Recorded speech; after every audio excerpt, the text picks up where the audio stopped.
नमस्कार दोस्तों, मेरा नाम है भालचंद्र। ब्रह्मांड सिद्धाश्रम में आप सभी का स्वागत है। आज के इस वीडियो में हम चर्चा करेंगे कि यदि शुक्र आपके व्यय भाव में है तो उसके जो परिणाम होंगे वो किस प्रकार के होंगे, उसके बारे में चर्चा इस वीडियो में हम करने वाले हैं।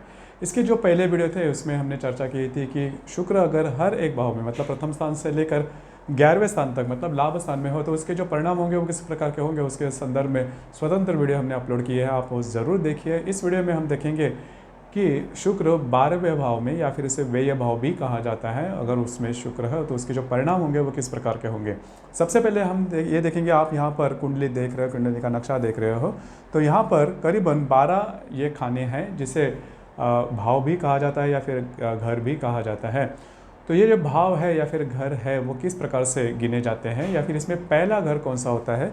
यहाँ पर देखिए, यहाँ पर ये जो भाव है या फिर घर है इसे प्रथम स्थान कहा जाता है या फिर इसे लगन स्थान भी कहा जाता है। अभी इसे लगन स्थान क्यों कहा जाता है, इसके बारे में शुक्र प्रथम भाव में जो वीडियो उसमें उसके अंदर उस वीडियो में हमने डिटेल में बताया गया इसे लगन स्थान क्यों कहते हैं, क्योंकि अमूमन तौर पर ये लगन स्थान हम यह सोचते हैं कि इस लगन स्थान का और हमारा जो प्रत्यक्ष विवाह होता है या फिर शादी होती है उसका कुछ संबंध होता है। ऐसा बिल्कुल भी नहीं होता। ज्योतिष शास्त्र में जो लगन स्थान कहा जाता है उसके जो व्याख्या है वो थोड़ी अलग है, तो अगर आप उस वीडियो में देखोगे तो आपको वो बात समझ में आ जाएगी। तो यहाँ पर यह जो स्थान है या फिर घर है इसे प्रथम स्थान कहा जाता है या फिर लगन स्थान कहा जाता है। और यहाँ से लेकर मतलब बाई तरफ से या फिर एंटी क्लॉकवाइज इसकी गिनती की जाती है, जैसे कि 1 2 3 4 5 6 7 8 और 12 तक। तो ये जो 12 खाने कुंडली में होते हैं और वो 12 खाने 12 राशियों के लिए होते हैं। और एक बात यहाँ पर आपने देखी होगी कि यहाँ पर मैंने किसी भी प्रकार के अंक नहीं लिखे, यद्यपि यहाँ पर प्रथम स्थान है फिर भी मैंने किसी भी प्रकार के अंक नहीं लिखे। इसके पीछे कारण है क्योंकि हर कुंडली में ये जो अंक है वो अलग हो सकते हैं, मतलब प्रथम स्थान में अलग अलग प्रकार के अंक आ सकते हैं। अब ये अंक जो होते हैं वो जो राशियाँ हैं, मतलब मेष राशि से लेकर मीन राशि तक की जो 12 राशियाँ हैं, उन 12 राशियों के लिए हर एक राशि के लिए अलग अलग अंक होता है। जैसे कि वृश्चिक राशि के लिए 8वां अंक है, मिथुन राशि के लिए 3रा अंक है, कुंभ राशि के लिए 11वां अंक है, मेष राशि के लिए पहला अंक है। तो यहाँ पर प्रथम स्थान में किसी भी अंक की राशि होती है या फिर कोई भी राशि हो सकती है, और वो डिपेंड करती है कि आपकी जो जन्म तारीख, जन्म का समय, जन्म का स्थान, उसके आधार पर आपके लगन स्थान में कौन सी राशि आएगी वो डिपेंड करती है। तो इसी वजह से यहाँ पर क्या होगी, किसी भी प्रकार की राशि आ सकती है। यदि मैं यहाँ पर कोई अंक लिख दूँ तो आपके मन में कन्फ्यूजन हो सकता है, इस वजह से मैंने किसी भी प्रकार के अंक नहीं लिखे।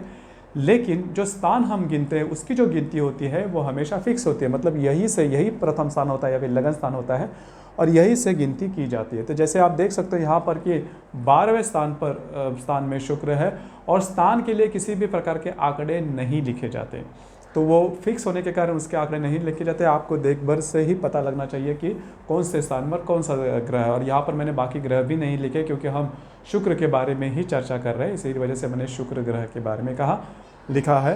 तो यहाँ पर व्यय भाव में आप शुक्र देख रहे हो, तो व्यय भाव में अगर शुक्र है तो उसके जो परिणाम होंगे वो किस प्रकार के होंगे। देखिए, व्यय भाव में शुक्र होना इतनी अच्छी बात नहीं है प्यार के मामले में अगर देखा जाए, क्योंकि शुक्र से नॉर्मली प्यार देखा जाता है, प्रेम देखा जाता है, विवाह देखा जाता है, विवाहिक सुख देखा जाता है। तो अगर व्यय भाव में शुक्र है तो प्यार इनका जो होता है वो थोड़ा विकृत होता है। प्यार की जो डेफिनेशन होती है, व्याख्या होती है, प्यार की जो संकल्पना होती है इनके मन में वो काफ़ी अलग होती है। नॉर्मली प्यार के बारे में हम क्या देखते हैं कि प्यार जो है वो इमोशनल होता है, भावनिक स्तर पर होता है, लेकिन इनकी जो व्याख्या थोड़ी अलग होती है। ये इनके बारे में जो प्यार होता है वो शुरू ही शारीरिक रूप से होता है और किसी ना किसी प्रकार की चाह उसमें होती है। अगर प्यार में अगर चाह है तो वो प्यार मतलब सच्चा नहीं होता, उसमें प्रॉब्लम्स होते हैं। तो अगर इसी वजह से मैंने कहा कि इनकी जो व्याख्या होती है प्यार की थोड़ी मतलब अलग होती है, अजीब कल्पना प्यार के बारे में होते हैं और शुद्ध प्रेम नहीं होता। शुद्ध सात्विक प्रेम जिसे हम होते हैं वो इनके प्यार में नहीं दिखाई देता। फिजिकल अट्रैक्शन ज़्यादा होता है, वो कुछ ना कुछ तो चाह होती है उस प्यार में, वो दिखाई देते हैं। और उसी प्रकार सामने वाले व्यक्ति को वो ये समझ नहीं पाते। गुप्त प्रेम रखना और कई लोगों के साथ संबंध रखना, यह बात इस अगर स्थान में शुक्र है तो वो दिखाई देती है।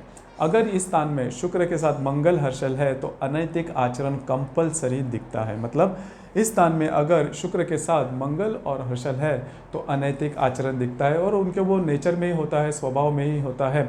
और अगर इस राशि में राहु के साथ शनि भी है तो भी विवाह किसी और धर्म से या फिर जाति संबंध से हो सकता है। मतलब नॉर्मली हम जो देखते हैं कि सेम रिलीजन में या फिर जाति संबंध विवाह होना चाहिए, तो वो बात इनमें नहीं दिखती। हालांकि इनका जो आचरण होता है वो भी अनैतिक होता है, नॉर्मल नहीं होता। उसी प्रकार इस राशि में अगर वही जैसे मैंने कहा कि शुक्र के साथ अगर राहु या फिर हर्षल हो तो एक्स्ट्रा मैरिटल अफेयर, विवाह बाह्य संबंध भी देखे जाते हैं। तो ये बात बहुत ज़्यादा इंपॉर्टेंट है। अगर शुक्र के साथ कोई और ग्रह है तो आपका जो वैवाहिक सुख है या फिर जो नैतिक आचरण है वो बिगड़ सकता है। उसी प्रकार स्त्री कुंडली में अगर इस राशि में शुक्र के साथ शनि, मंगल, हर्षल, राहु यह अगर ग्रह हो तो उनके जो माता पिता है उनसे मैं यही कहना चाहूँगा कि जितने जल्दी हो सके आपकी जो लड़की है उसका अगर ब्याह रचा दो तो काफ़ी अच्छा होगा, क्योंकि उनका जो नज़रिया होता है प्यार की तरफ, प्रेम की भावना में, वो काफ़ी अलग होता है। फिर भाग कर शादी करना या फिर अनैतिक आचरण करना या फिर ऐसी कोई बात करना जिसकी वजह से समाज में आपकी बहुत बड़ी बेइज्जती हो सकती है। अगर शुक्र के साथ अगर मंगल, हर्षल, राहु या फिर शनि जैसे ग्रह हो तो ये बात बहुत ही ज़्यादा प्रॉब्लमेटिक हो सकती है। उसी प्रकार शुक्र के साथ अगर कोई और पाप ग्रह है तो भी जो नेत्र पीड़ा हम बोलते हैं, आँख के बारे में प्रॉब्लम या कॉम्प्लिकेशंस वगैरह आ सकते हैं। शुक्र के साथ अगर हर्षल, नेपच्यून हो तो इनके जो काम सुख की जो भावना होती है या फिर डेफिनेशन होती है, व्याख्या होती है, वो काफ़ी अलग होती है, काफ़ी विचित्र तौर पर होती है काम सुख की। क्योंकि काम सुख के बारे में जो नॉर्मल रूप से जो देखा जाता है, इनकी जो व्याख्या होती है, इनका जो नज़रिया होता है काम के सुख के बारे में, वो काफ़ी अलग होता है। अगर सप्तम भाव में पाप ग्रह है, यहाँ पर सप्तम भाव है, तो सप्तम भाव में अगर पाप ग्रह कौन से है? शनि, राहु, केतु, हर्षल, नेपच्यून, मंगल, ये जो पाप ग्रह कहते हैं, अगर वो पाप ग्रह अगर सप्तम स्थान में है तो फिर वैवाहिक सुख मिलना कठिन हो जाता है। वैवाहिक सुख में संदेहजनक परिस्थिति निर्माण होती है, पति पत्नी एक दूसरे पर संदेह करते हैं और तलाक होना या फिर घटस्फोट, विस्फोट होना, ऐसी प्रकार की जो बातें होती है वो हो सकती है।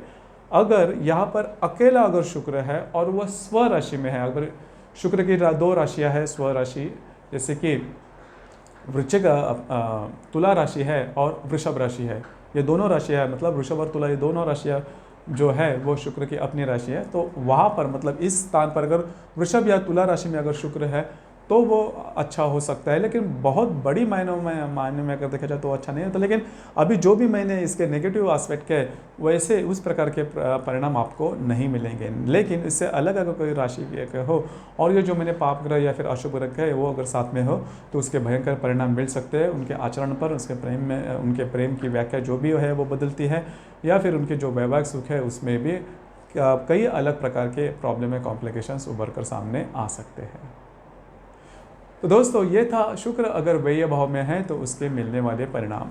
आपको वीडियो कैसे लगा, आपने किस तरह से अनुभव किया, इसके बारे में नीचे कमेंट बॉक्स में ज़रूर कमेंट करना। और अपना जो चैनल है ब्रह्मांड सिद्धि एस्ट्रो, इसे लाइक, शेयर, सब्सक्राइब ज़रूर करना। धन्यवाद।